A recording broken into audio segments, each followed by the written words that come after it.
j'arrive à voir, voilà. Donc vous pourrez retrouver le séminaire plus tard. Donc l'idée, c'est de couvrir différents sujets d'intérêt pour la communauté, à chaque fois proposés par des GT avec des thématiques différentes. Donc aujourd'hui, on est plutôt sur l'apprentissage et quelque chose de très intéressant qui est le Federated learning.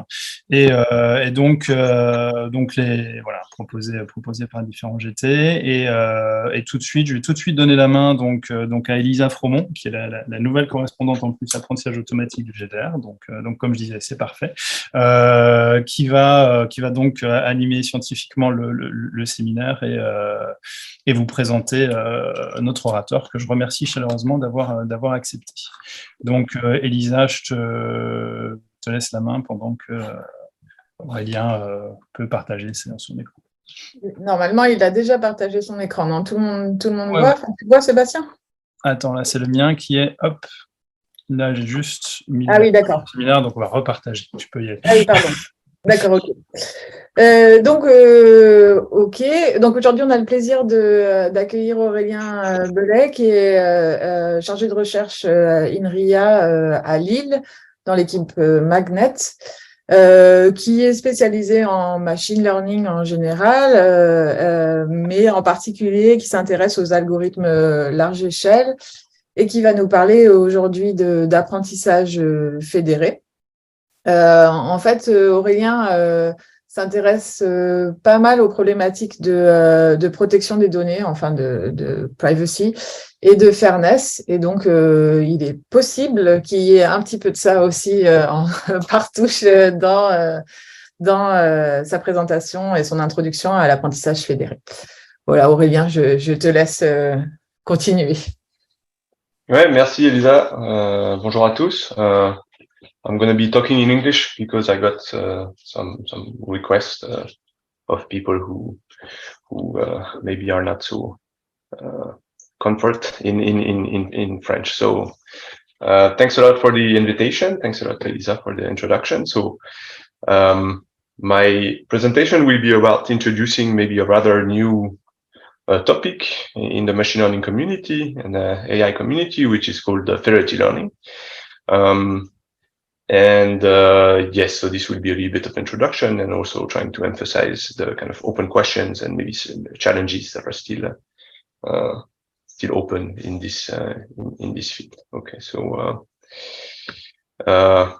this is the outline of the talk. So I'm going to try to first kind of at a little bit higher level introduce and motivate federated learning, which is essentially the idea of trying to train machine learning models collaboratively from data that is decentralized without actually centralizing this data. And then we will go a little bit into maybe more kind of formal details to introduce like a baseline, let's say the standard, most popular kind of federated learning algorithm, and see how that works. And then from there, we will see that this kind of raises a number of challenges, things related to the heterogeneity of data, things related to privacy in particular. And so I will spend a little bit of time discussing these challenges, some recent kind of solutions, including some work of mine, and also some problems that are still open, and kind of trying to wrap up.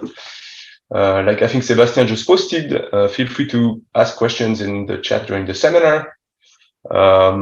I think it is nice to make this interactive, so don't be shy. Feel free to interrupt, especially if something is not clear. So if you have maybe a broader question about the topic or a more open question, I think this can be saved maybe for after the talk. But if there is something not clear at any point, I will try to keep an eye on the chat to try to clarify that. So feel free to ask. All right, let's get started. So what is federated learning? So federated learning is in a way a change of paradigm, kind of going from centralized data to decentralized data in machine learning and AI. So the standard setting, typically, when one wants to train, let's say, a machine learning model, is to consider that the data is centralized, right? So here by centralized, I mean, maybe in the simplest case, the data is simply on maybe the machine that you are running the algorithm on. Okay, so this is the simplest setting, but I also mean, or I also include in centralized scenarios, cases where maybe the data is big, so it's not stored on your laptop, but it's stored in some data center or cloud or commodity cluster.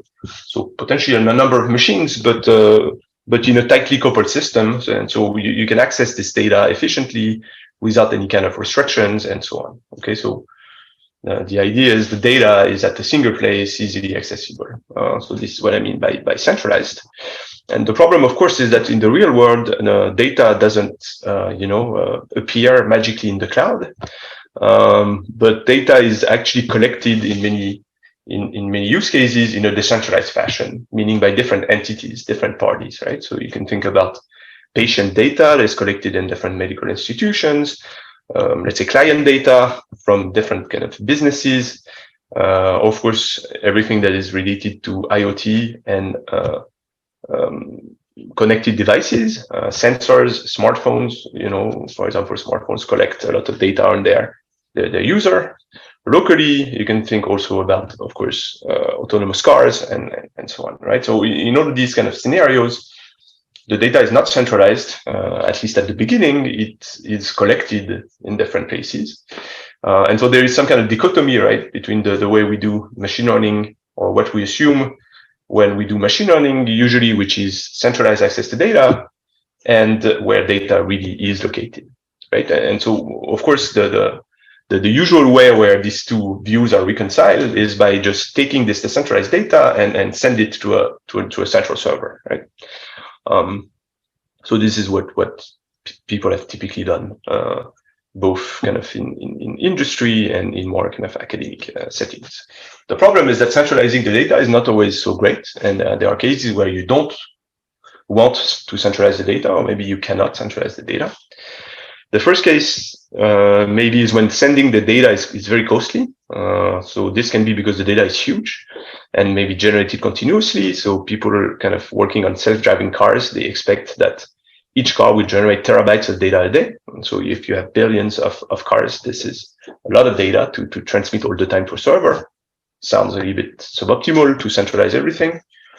And then it can be costly also, even when maybe data is not so huge. But if you are working on wireless devices that have limited bandwidth, limited power, then you typically want to watch your communication, and then how much or how often you need to communicate information, send data over the network. The second case where you don't want to centralize data, which is something that I will put a focus on maybe towards the end of the talk, is related to privacy. So when data is considered to be too sensitive to be shared with others. Okay, so of course this includes personal data. We have seen growing public awareness and also increasing regulations around personal data, like what can be collected by whom, and how to what kind of data processing is allowed or not in which situations. We are also seeing more and more people and users put some pressure on, let's say, big tech companies for asking for kind of more privacy preserving solutions that maybe don't collect their data and then use that data for who knows what sometimes. So this is one motivation, and or one case, at least personal data. And then the second case maybe is when keeping control of data can give a competitive advantage to some entities. So this happens, of course, in business use cases. So we have seen, for instance, recently the different pharma companies willing to enable some kind of collaboration to try to find maybe effective new drugs faster, collectively.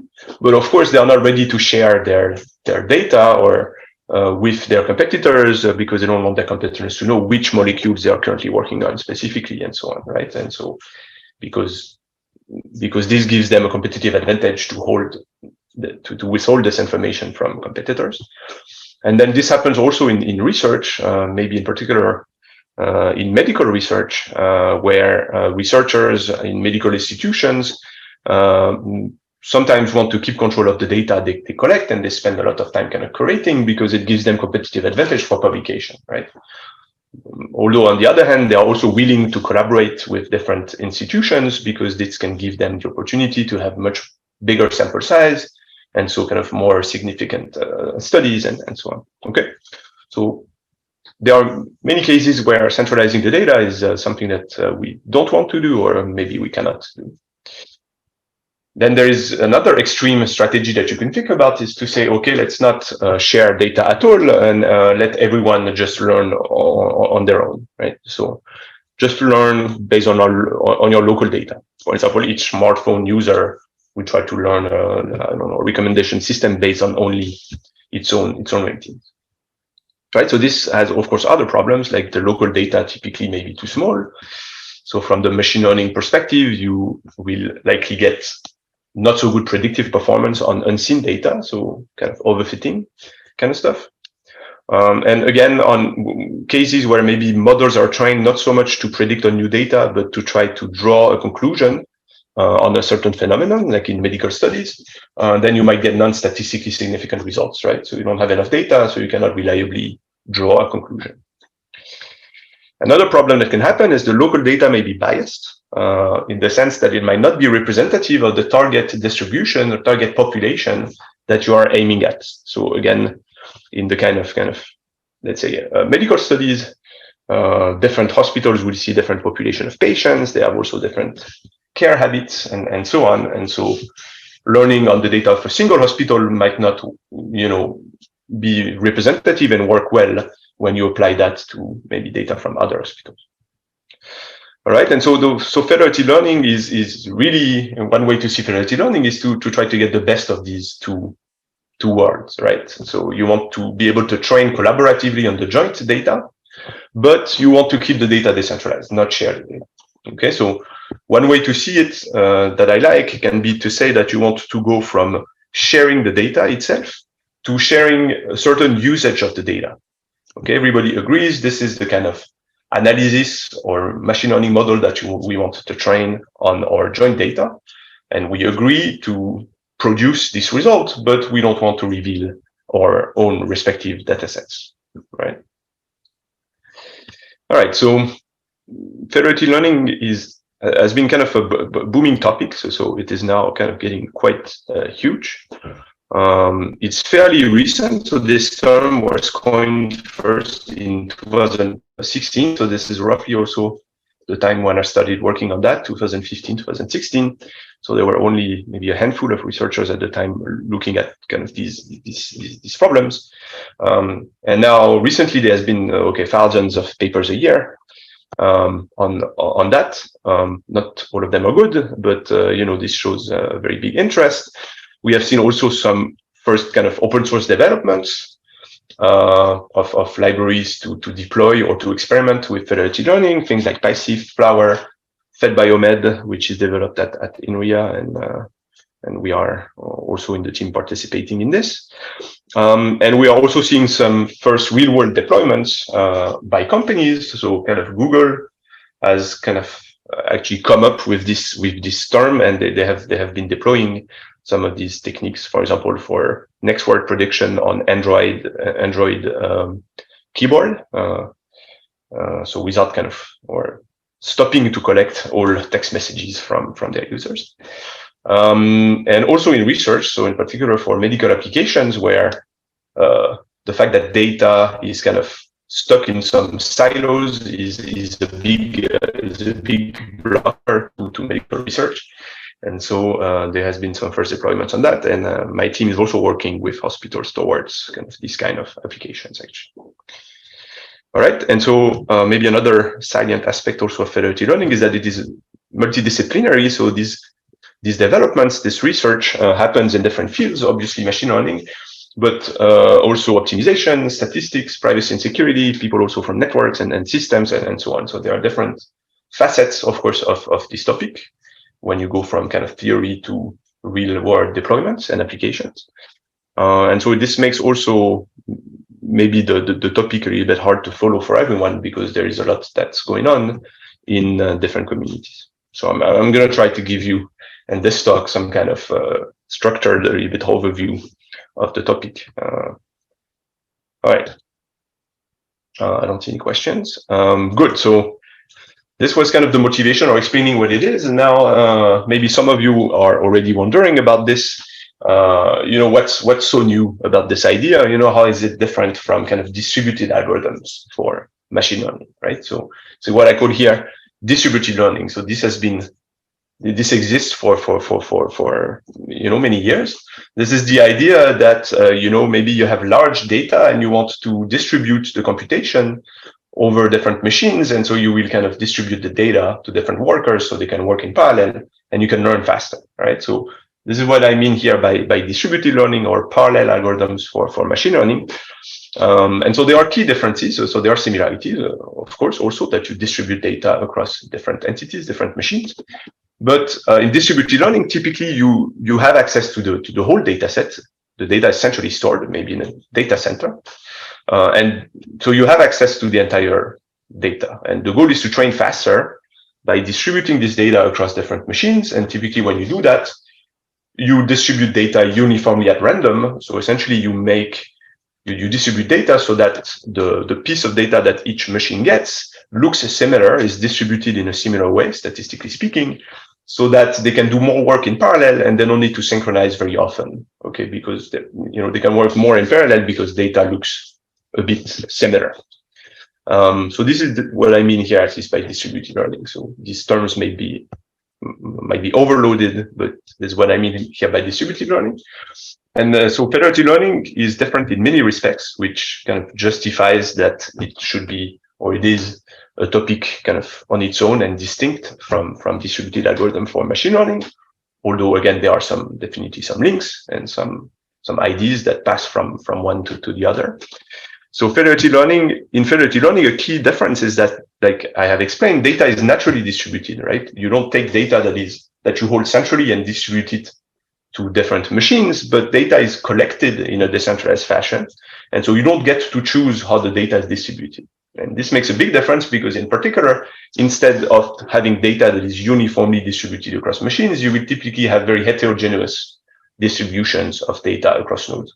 So this means typically different participants may have much more data than others, more active users or bigger hospitals.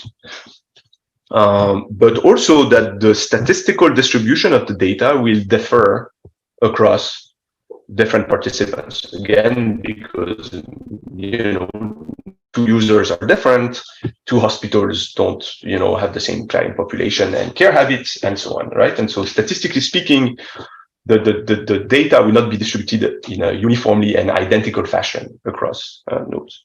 And so this creates a lot of challenges that I will get back to a little bit later. Second difference, which I will also spend a significant time on, is again, like we mentioned, data may be sensitive in practice.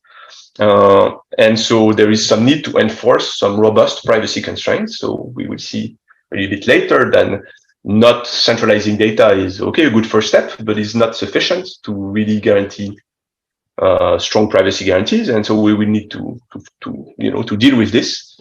Whereas one doesn't care in the case of distributed learning because you do have, centralized access to the data in the first place.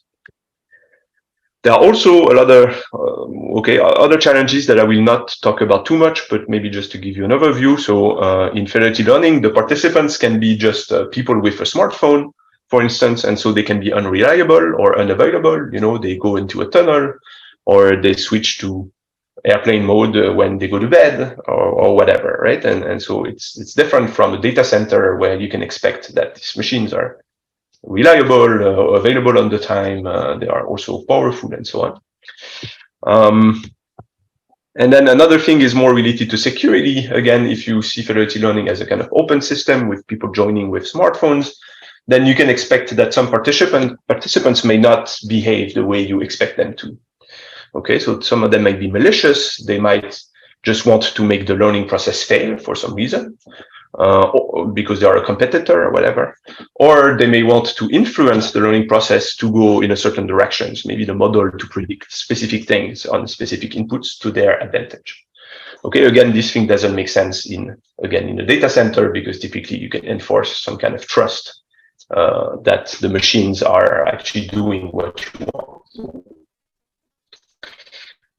These are examples or maybe main reasons why federated learning is kind of a topic of its own.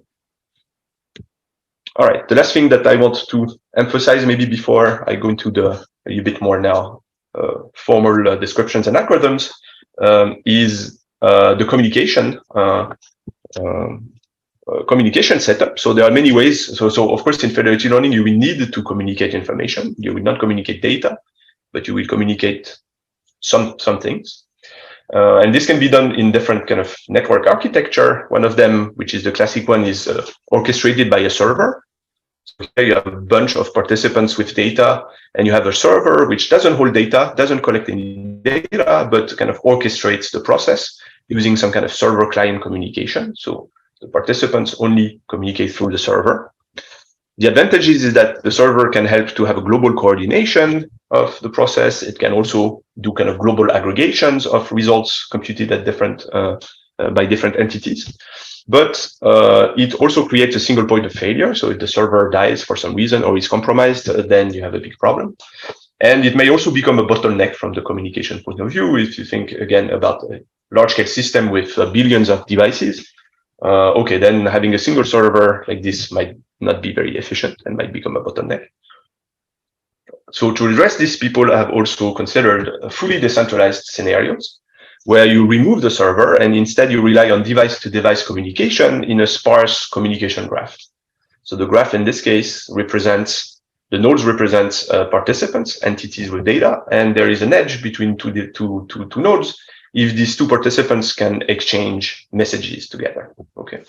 And so typically you want to consider a graph that is connected so that information will naturally propagate and flow from, to everyone in the graph, but you want it to be sparse so that nobody has to communicate with too many people. Okay.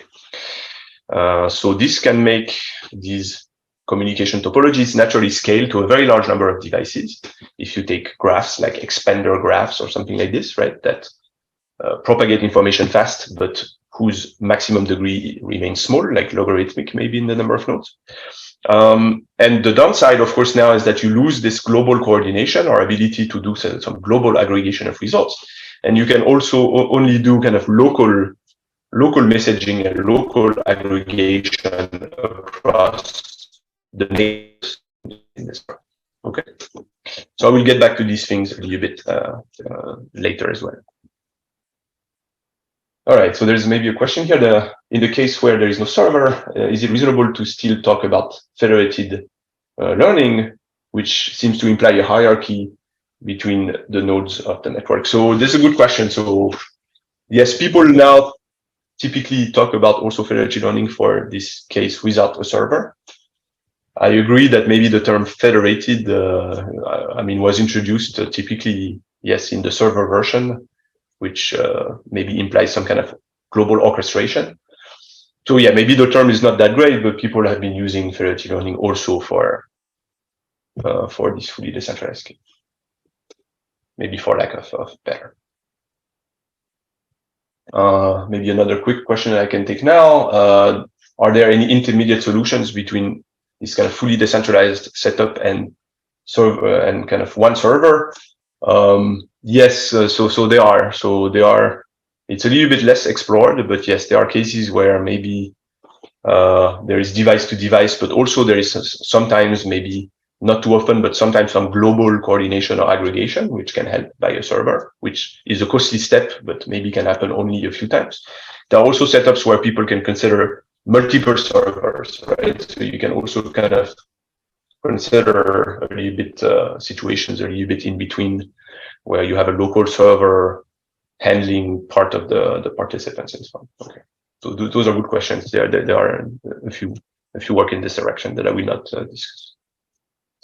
All right, so unless there are more questions at this point, this was kind of the overview and motivation, and now we will look a little bit more into how we can design algorithm for federated learning. All right. Time. So, all right. So I need to define a few notations maybe before we can go into the algorithms. So we will consider a set of k participants. So we call them parties or users or sometimes clients in this server client architecture, whatever. So these are the participants who hold data, right? So each party K will hold a local data set GK, which is the data set of that client that it holds, it stores locally and will never send to anyone. For the purpose of this talk, I will focus typically on cases where we do parametric machine learning. So typically, we will fix a family of models that we want to optimize over, and these models will be parameterized by some parameters that I will denote theta. So you can think of this as, let's say, the weights of a linear model, like linear regression or logistic regression, or the weights of a neural network, whatever, right? I will keep these things kind of abstract using this kind of vector, potentially very big vector, theta. And then we're going to take an empirical risk minimization approach to machine learning. Again, this is not, the only way to do machine learning, but it includes a lot of existing approaches and techniques. And it has the advantage of being rather abstract, so we can kind of formulate the problem in a generic way and then have algorithms to solve such problems also quite generically. And then we can decide, I can do logistic regression, I can do deep neural nets or whatever, right? So again, in the context of this talk, I will focus on empirical risk minimization. So the idea is that training a model will consist in solving an optimization problem that finds the parameters of the model that minimize an overall kind of objective function, typically something that measures how good the model is at predicting the training data, right? And so typically in the context of federated learning, we can reformulate things a bit by saying that the global objective function f will be a sum of local objectives. So fk is how good the model with parameter theta is on the data of the participant k, so on dk. We can put some weights here that can be proportional, let's say, to the size of the data sets. But this is optional. I mean, we can use other kind of weights or even uniform weights. And then typically the local objective of each participant, so the local loss function, will be an average of the loss suffered on each point that belongs to the local data. Okay. So we are minimizing a global loss, which decomposes as a sum over local objectives, one for each participant, which itself decomposes as a sum over each data point of that participant. Okay, and typically we will assume that these things are differentiable. So we can use algorithms like gradient descent or stochastic gradient descent type of algorithms. Okay, so like I said, this covers a broad class of machine learning problems. And so we will stick to this, although of course there's not right. Okay, there are also many other approaches in machine learning that don't fit this framework, but I will focus on that.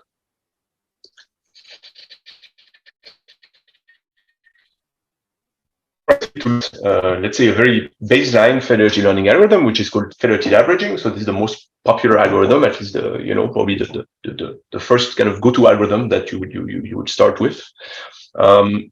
And it works. So I'm going to explain how it works. On the left, you have kind of this pictorial view of the algorithm, and on the right there is the pseudocode. And I will try to highlight what happens in the pseudocode while we do some kind of animation on the left, right? So, all right. So it works. So this is federated averaging assumes is server orchestrated, right? So there is a server again that orchestrates the process, and so the first step is that everybody would agree on what kind of data will be used, so the format of the data, which features, etc., and the model that will be trained, right? So here maybe a small neural network or something. Okay, and so everybody initializes this model to the same state, and then federated learning will work in rounds. Okay, and at each round, essentially each participant will typically make an update to the model using only its local data set. Okay, so this is shown in the client update on the bottom. So here, typically, they use a local SGD algorithms. So they do a few steps of stochastic gradient descent. So at each step, they draw a mini batch of examples from their local data, and then they do some kind of gradient update based on the examples in this batch, right? And they do that a few times. Note at the top that the server may subsample clients at each step. So this can be a way also to model the fact that maybe not all the participants are available at each round. And so there is, of course, it's possible to at each round sample a subset only of the client that will make an update. All right, and then once the participants have made their update, they will send these updated parameters back to the server. Okay, so this is a communication step. And then the server will aggregate these updates. So typically here, this is a weighted average of the updates sent by the participants. And the weights are given by this kind of proportion of examples, because we use that in the objective function, right? But again, you can use different weights if you want. And so it aggregates these updates, so it makes a new global version of the model that is then sent back to the participants, so they can update their local copy and then iterate over that, do that over several rounds until we get convergence, typically. Okay. So the main idea is quite simple. Of course, there are issues, and we will get back to this later. So the idea here, the reason why you want to do several local steps, so the fact that participants do multiple steps of gradient descent locally before they send their update, is to try to reduce the number of communication rounds. You can hope that clients can do more work in parallel by doing multiple steps. But if you remember about this problem of data heterogeneity, so when the data is heterogeneous, you might have an issue, right? Because if everyone optimizes too much locally the model and the data is distributed differently, then they might each kind of go to very different direction. And so in very heterogeneous setting, this algorithm like this will not work too well unless you choose a very small number of local steps, maybe just a single one, actually. So I will get back to that in a minute. Okay. So we know now, since this algorithm was introduced, it was a little bit heuristic at the beginning, but now we understand quite well its theoretical behavior and how its performance or the communication complexity depends on the heterogeneity of data. And again, there have been some extensions to better handle heterogeneous data that I will introduce in a minute. I will not show you in detail here, I don't have the time, the fully decentralized version of this algorithm, but it exists. And so the idea is that, again, you remove the server, but otherwise everything remains the same, except that instead of the global aggregation step by the server, there will be only local aggregation step where essentially each participant will retrieve the model updates from its neighboring nodes in the communication graph and aggregate only those. And everybody would do that, but you can show that if the graph is connected, things will still converge properly to the optimal model.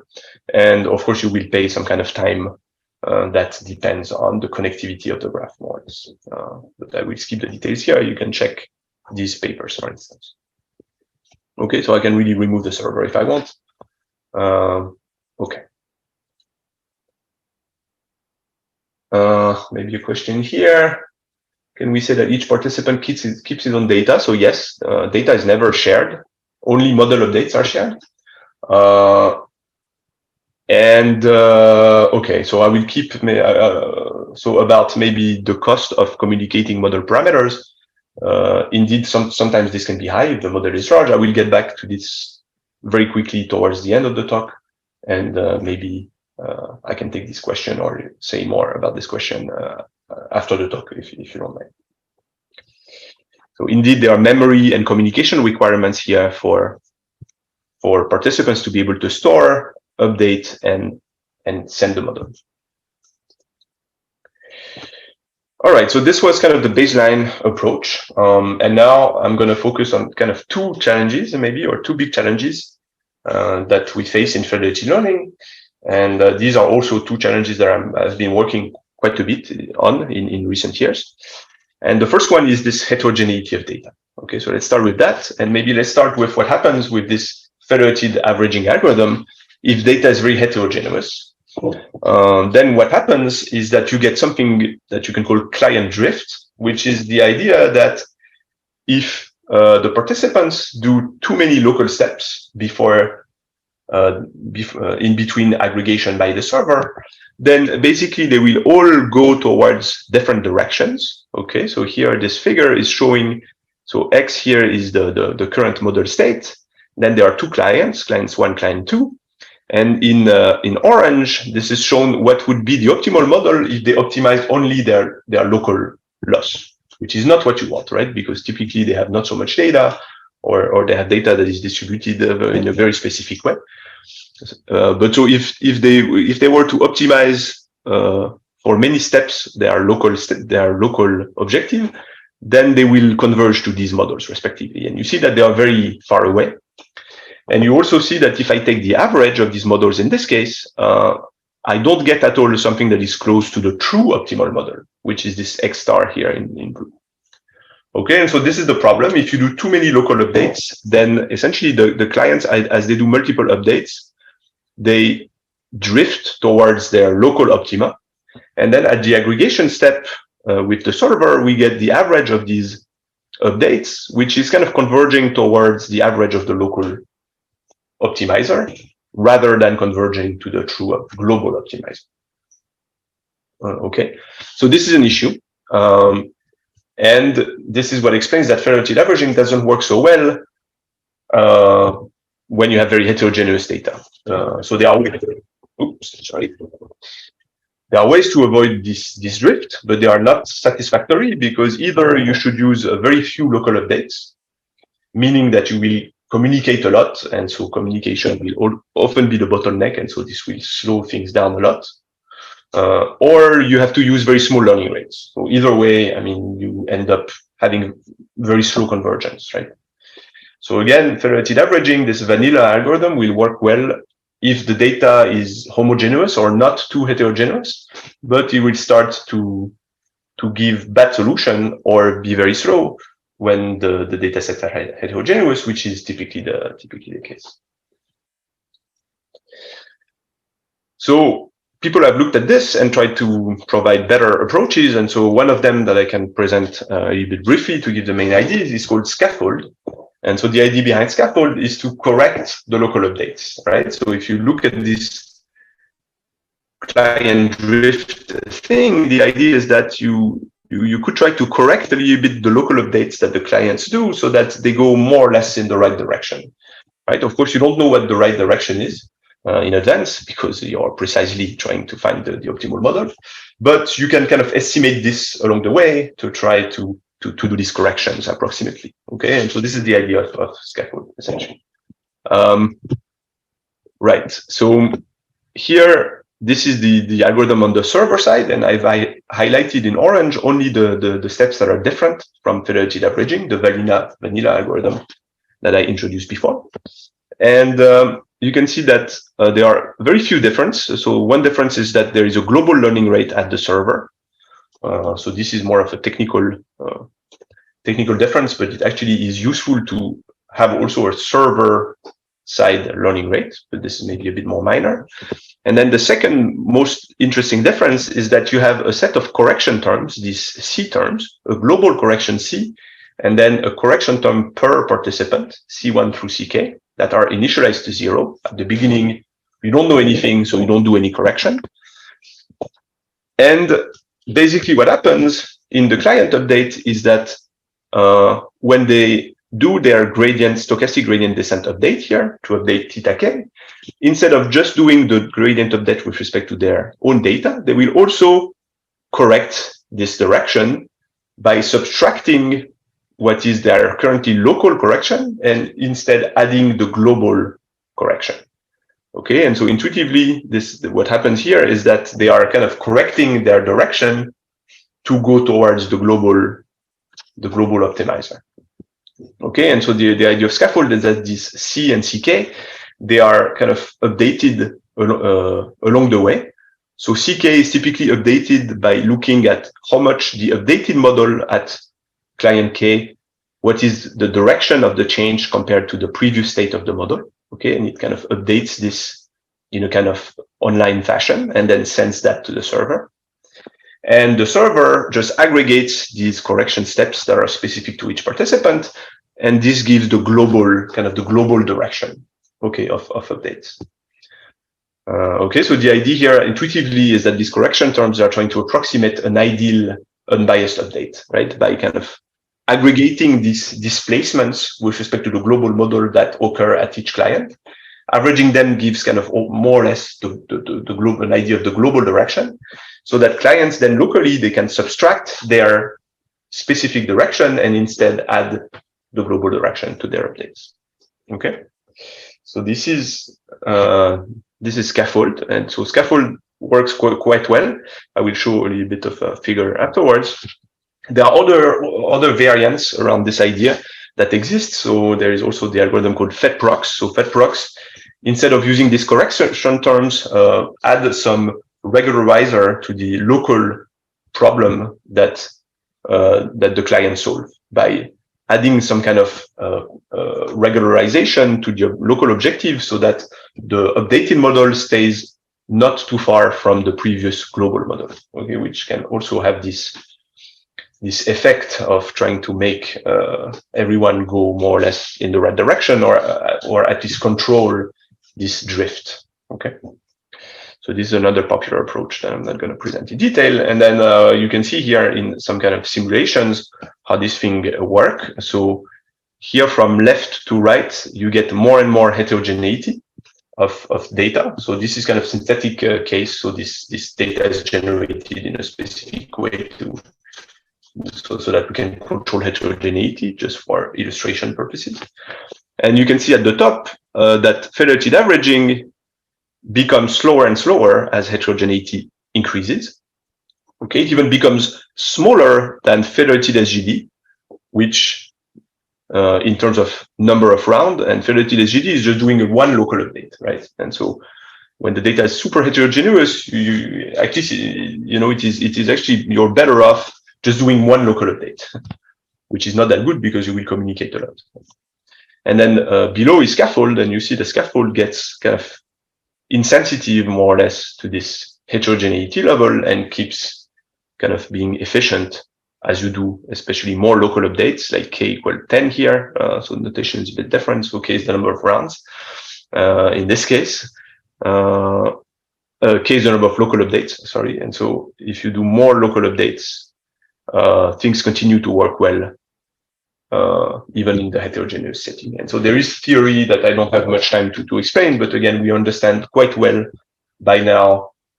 We are able to quantify this in theory and relate kind of the performance of these algorithms to some measures of heterogeneity, which are typically expressed as kind of the difference in the expected gradients between the different participants.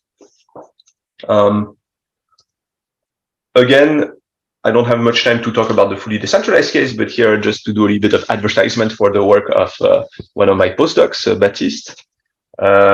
So in the fully decentralized case, of course, this is also the case, right? That you have this heterogeneity, but there is an additional factor that relates to the communication graph. So basically, there is an interplay between data heterogeneity, how data is distributed across nodes, and who is connected to who. And typically, we show the influence of the choice of communication graph in heterogeneous setting in that paper, and we show also how to build a good data-dependent communication topology that minimizes or mitigates the effect of data heterogeneity by essentially trying to connect the participants to a set of neighbors that are representative of the global distribution of data. All right. There were some questions. Let me check whether I can try to. Okay, maybe I will keep this for the end, so I have time to talk a little bit about privacy aspects. Okay, if you don't mind. Okay, so I want to talk very briefly about another way also to deal with data heterogeneity, which is to say that maybe we should give up about learning the same model for everyone. If data is so heterogeneous, maybe the different participants are after a different objective or slightly different objectives. And so instead, we can try to learn a model that is personalized for each participant. Okay, but of course, still find ways to enable some collaboration because we don't want everybody to learn in isolation. So we know that learning personalized model is a necessity in some applications. So I mentioned this kind of next word prediction thing where, you know, you want to predict what a user will type next. Of course, this is very dependent on the user itself. People don't type, don't text about the same things, and they have different ways of writing and so on. So for some applications, we know that we have to personalize the models at least a bit. And of course, the key question is how to enable an effective collaboration between participants while learning such personalized models. So there are many ways to do that. There are simple ways where you keep the idea of a meta model, a global model, but essentially you will still learn personalized model, but regularize them to be close to the mean. Okay, so in this case, the meta model, so the first term in the objective is the same as before, the sum of the average objectives, but you add the regularization term that tries to make each personalized model not too far from the average of the personalized models. So this is a way to kind of ensure collaboration by saying, okay, models can be personalized, but should not be too far from one another. You can also do things inspired by meta-learning, if you have heard about that. So the idea is that here you still learn a global model, theta only, but you evaluate the objective function of each participant, not on theta, but on theta after doing a gradient update with respect to the local objective. Okay. So this is an elegant way of formulating this personalization. You want a global model that is good for each participant after just a quick adaptation of one gradient step with the local objective. And then you have approaches based on ideas from multitask learning, which again is a classic topic in machine learning, which is about how to learn jointly some models for different tasks that are different but related in some way. So I've worked quite a bit on this way of thinking about the problem. So something that you can do is try to learn personalized models again to minimize the local objectives, but add regularization that is essentially uses relationships between the participants. So here you're trying to make the models of two participants K and L close in parameters if you think that these participants are related or have similar distribution, okay, as measured by this WKL weight. And so it turns out you can do that in the fully decentralized setting and think about W as a graph of relationships or graph of collaboration, and you can try to learn everything jointly. So learn both the personalized models and also discover the relationships in a kind of alternating optimization scheme.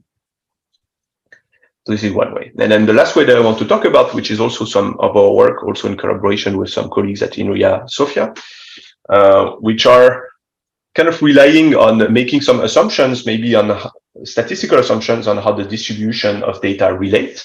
And in particular, in that work, we make a mixture assumption. So we assume that local data sets, they are drawn from a mixture of different distributions, underlying distributions, a small number of them that, of course, are unknown. And so what we do is we propose an approach that learns M shared model, one for each of these underlying distribution, and then personalized weights for each participant that put weights to these different shared models. Okay, so we use some kind of federated EM algorithm. And the good thing is that you can generalize to new participants that you have not seen at training time. If at test time a new participant comes in, it's nice because it can figure out easily its personalized weights, but the shared model remain the same. You don't need to retrain everything. All right, so this kind of wraps up this part on data heterogeneity, and now I want to talk about a bit briefly about privacy. I don't have so much time left, but I will try to give you the gist of it. Okay, so there is one very important message that I want to give here, but maybe some of you already guessed that, already knew that, is federated learning really private? So we have motivated this in part with privacy. I don't have to share my data, but we share model updates that were computed on data. Okay, and so is that really safe? And the answer is not. It is no, right? At least in some settings, because we know even in centralized machine learning, when you only have access to the final model that was trained, we know that models are susceptible to attacks on data privacy. For instance, there's been quite some literature recently on membership inference attacks.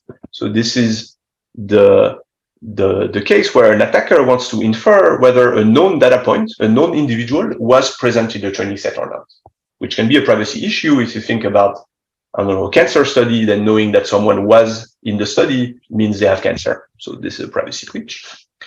And how you can do that, for instance, is by exploiting the fact that models are typically more confident on data that they have seen in training compared to data that they haven't seen. Okay, and so you can exploit this difference in the confidence of the model to mount attacks and try to predict whether some data points were in the training set or not. You can go beyond that, and we know that it is also possible to do reconstruction attacks, which is now even extracting training data from the model. So this has been shown to be possible when you learn, or such attacks to be possible on, let's say, large language models, which is maybe not so surprising because these models are huge. Okay, so they are susceptible to memorize some data, and so if you are clever about how to prompt these models, you can make them spit out some piece of text that they have seen only once and might include some private information. So in this case is memorization, and you might think that this happens only on very large models, but actually this can also work in other settings, even on simple models like linear regression. We have worked a bit on this for kind of genomic studies. And such attacks can be done, for instance, when you train 2 times the same model on a slightly different data set. Maybe you have a first data set, and then you have new data points that come in, and you want to retrain the model and publish again the results. Then if the attacker has a bit of side information on the frequencies of features and things like this, in this case, this is genomic data. So this is like kind of binary features of genomic variants. Then the attacker can reconstruct the data of the people that were added in between, for instance, their genome, which is a problem, right? All right, and so this is already possible in centralized learning, we know that. And unfortunately, if you think now again about federated learning, maybe we're not in such a good place because federated learning offers an additional attack surface, right? Because now the servers and the different participants will observe not only the final model, but the intermediate updates. And so there have been some attacks recently, specifically targeting federated learning, where, for instance, you can reconstruct data from the gradients or the model updates that the participants send to the server in some cases, right? So we really have to do something, just like we already have to do something when we publish machine learning models that were trained in a centralized fashion anyway. And so we need ways to robustly quantify how much an algorithm or a model leaks about its input data and find way to enforce or to reduce or control this leakage. So the standard way to do that, I will briefly introduce the definition and then try to wrap up given the time. Is differential privacy. So for people who don't know differential privacy, the idea is that it's a property of an algorithm. An algorithm takes as input some data points, and we always assume that the algorithms are randomized. Okay, so they take as input some data and they produce some output which follows a certain distribution. Okay, because the algorithm is randomized. Now, what differential privacy asks is that if you take one data point of the data set and you replace it by another, like the blue point by the red point here, of course you get a different distribution of the output because the algorithm depends on the input data. But you want that this distribution, in either case, not to change too much. Okay, you want that they are close. And for instance, closeness can be measured by ensuring that for all possible outputs, the ratio of the probabilities of observing this output in one case and in the other is bounded. Okay, so there is not a big difference between the probabilities of observing a given output. So this gives the formal definition of differential privacy, which needs to hold for all neighboring data sets. So these data sets that are the same up to 1 point. So this is the formal definition. And here you have two parameters that quantify the privacy. The strength of the privacy is epsilon. and delta. Okay, so if you forget about delta and set it to 0, then epsilon is exactly bounding this kind of log ratio between these probabilities of observing any output in one case and in the other. And delta gives some additional slack. I will not have much time to give more intuition here, but the idea is that you want epsilon and delta to be sufficiently small to get meaningful privacy guarantees. All right, so differential probability has many very good properties. This is why it's useful. So it is immune to post-processing, meaning that if the output of an algorithm is private, then you can do whatever post-processing you want on it. It will keep the privacy guarantees. It is robust to auxiliary knowledge because it essentially bounds the relative advantage that an adversary gets from observing the output of an algorithm. So if the adversary knew already too much, well, we cannot do anything about that. It knows too much plus a little bit. But if the adversary didn't know much, then it knows not much plus a little bit, right? It bounds whatever gain of information that an adversary is getting from observing the output of the algorithm.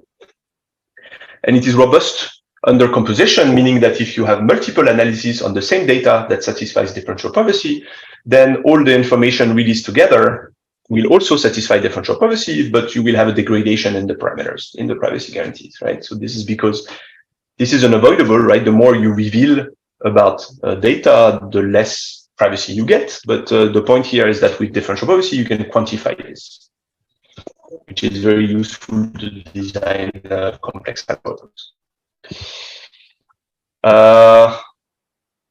Can you tell me a little bit how much time I have? I think I don't have much time, so either I just jump a little bit to the conclusion. It's a little bit up to the organizers to tell me that. How long do you have, Aurélien?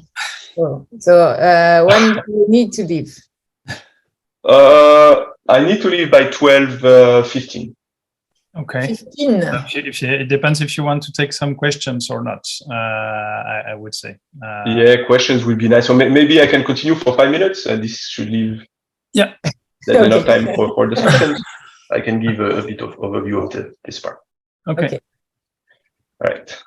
Maybe taking questions along the way was not such a great idea. All right. Great. So this is the definition. And now how to enforce the definition is kind of simple. So we have generic ways to do that, which is adding noise essentially to the computations. Okay. So if you have some function f that takes as input some data set and returns a p-dimensional vector, then I can achieve differential privacy by adding Gaussian noise to the output of this function. So this Gaussian noise, I add on each dimension. It is centered and it has some standard deviation that depends on delta and epsilon, how much privacy I want.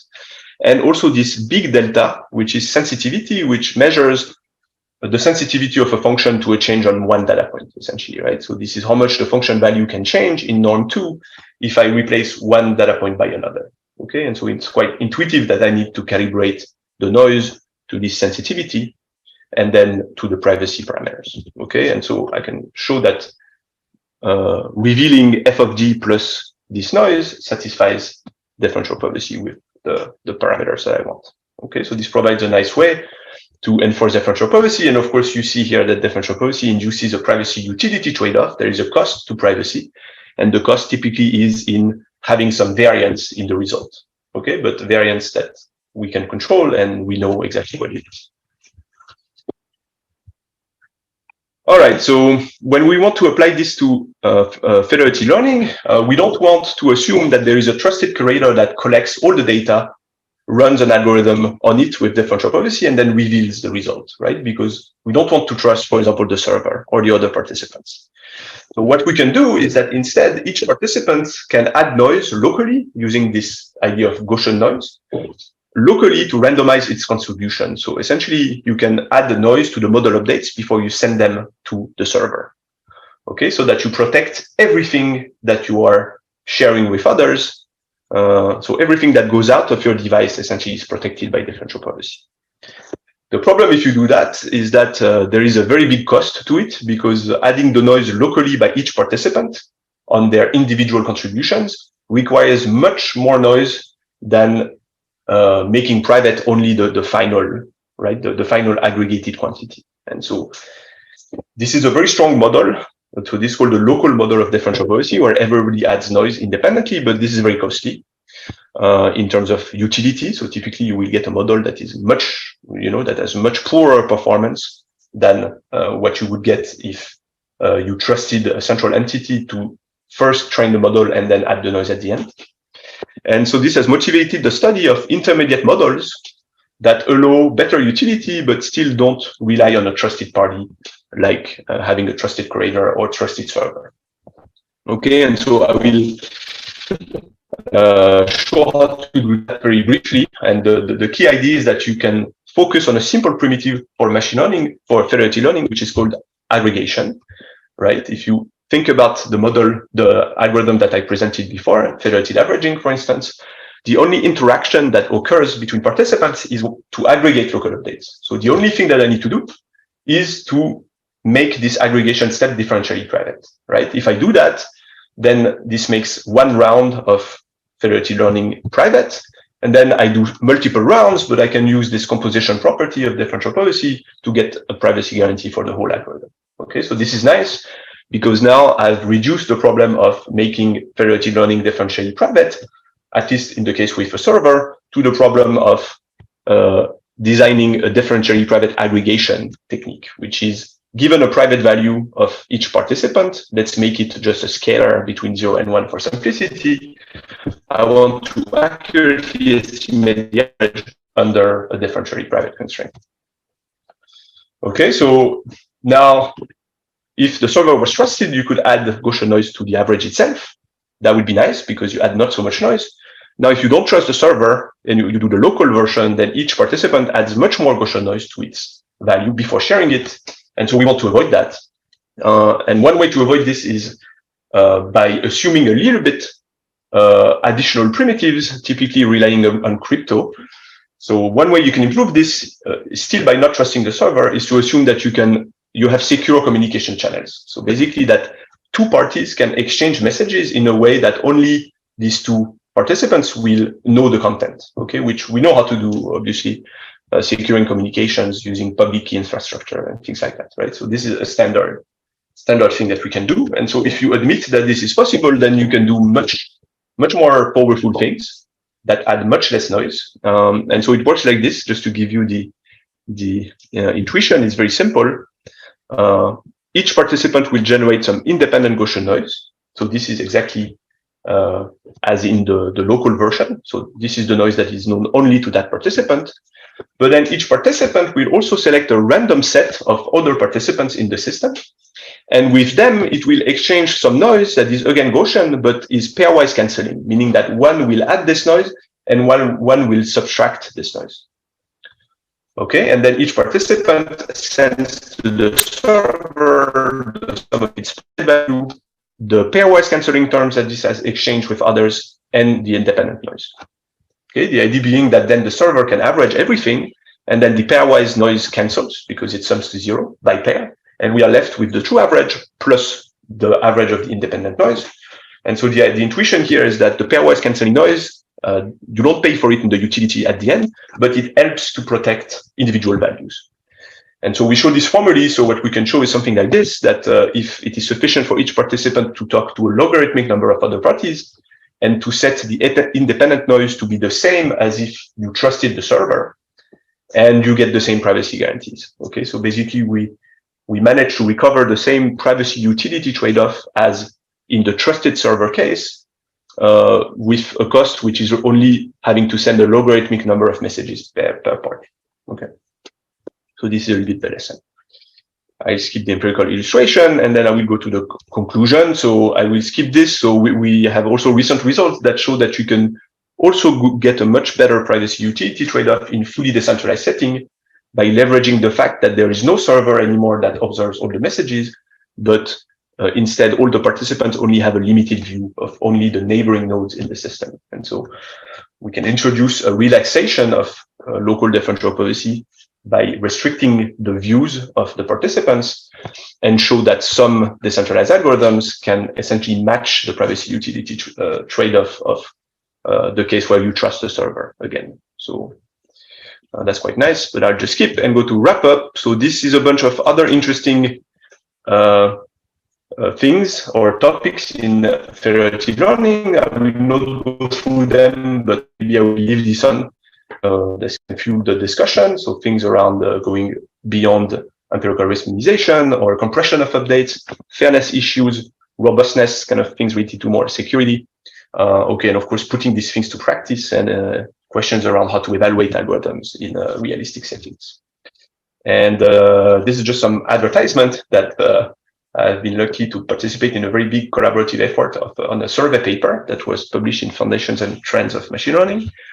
So you can check that if you want to know more. And I'm also co-organizing an online seminar, which is called Flow, and we have nearly weekly talks, and they are all recorded, so you can watch all the past talks if you want. That's it. Thanks a lot. Sorry for being a little bit over time, quite a bit over time. And maybe I will leave this slide here, so this can also fuel the discussion. Thanks a lot. Thanks, Aurélien. I think you should